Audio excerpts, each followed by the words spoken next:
Portrush, Northern Ireland. Rory McIlroy will assuredly receive the loudest ovations throughout the British Open. McIlroy, a native of Northern Ireland and the third-ranked golfer in the world, has already drawn hordes of spectators to his practice rounds at Royal Portrush Golf Club, the tournament site and a course he has played since he was 10. But forget that McIlroy is the presumptive favorite as the Open returns to his golf-crazed home for the first time in nearly 70 years. When the Open begins on Thursday, he knows the moment will be bigger than me. To be able to have this tournament here again, I think it speaks volumes of where the country is and where the people that live here are now, McIlroy said, referring to the 3 decades of bloody political turmoil known euphemistically as the Troubles. "We're so far past that," he said, "and that's a wonderful thing." Ian Bamford, who was the North of Ireland Amateur Open champion in 1954 and 1972 and has been a member of Royal Portrush since 1944, recently discussed the effects of the conflict, which claimed some 3,600 lives, and what it meant for his beloved game's position in Northern Ireland.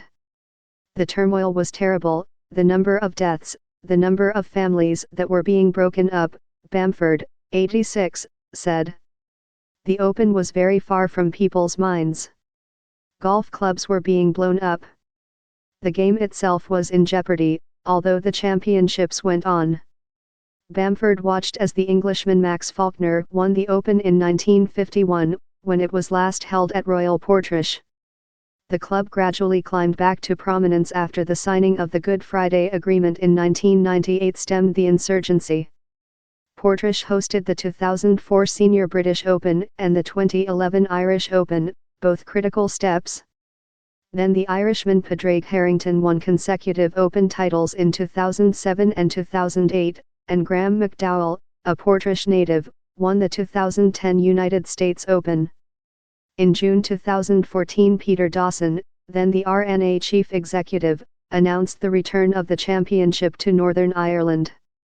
McDowell, who qualified for this year's Open by sinking a 30-foot putt on the 18th hole at the Canadian Open in June, said the return to his hometown had been extraordinarily meaningful. "The buzz from the people this week, it's been amazing the past few days," the 39-year-old McDowell said after practicing in front of scores of supporters this week. "This should put Portrush on the global stage, and it should, hopefully, look amazing on TV this weekend." Bamford called the Dunluce Links, the Open course, a masterpiece of design more enduring than brass. Designed by Harry Colt, it opened in July 1933.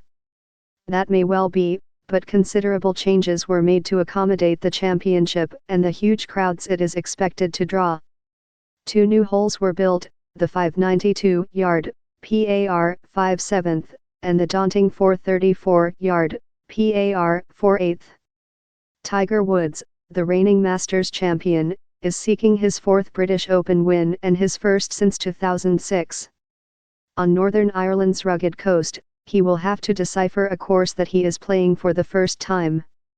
"It can play so many ways, depends on the wind," Woods said. "Some of the bunkers here, you wonder why the hell is it there, and then all of a sudden it's in play." Brooks Koepka, the 4-time major winner, may have an advantage because his caddy, Ricky Elliott, grew up in Portrush. "Definitely have a little bit more confidence having him on the bag this week, knowing this course so well," Koepka said. "I don't think when he grew up that he ever thought there would be an Open championship here." Elliott has already helped navigate the area, having reportedly warned Ricky Fowler that his trademark orange shirts, a nod to his Oklahoma State days, could carry a different significance in Northern Ireland, where the color has long represented Protestant loyalties. McIlroy, who grew up near the capital, Belfast, holds the Dunluce Links record of 61, a score he fired as a 16-year-old in 2005.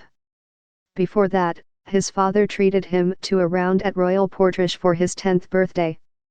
"Portrush has been a very big, at least the golf club, has been a big part of my upbringing," McIlroy said. "It's sort of surreal that it's here.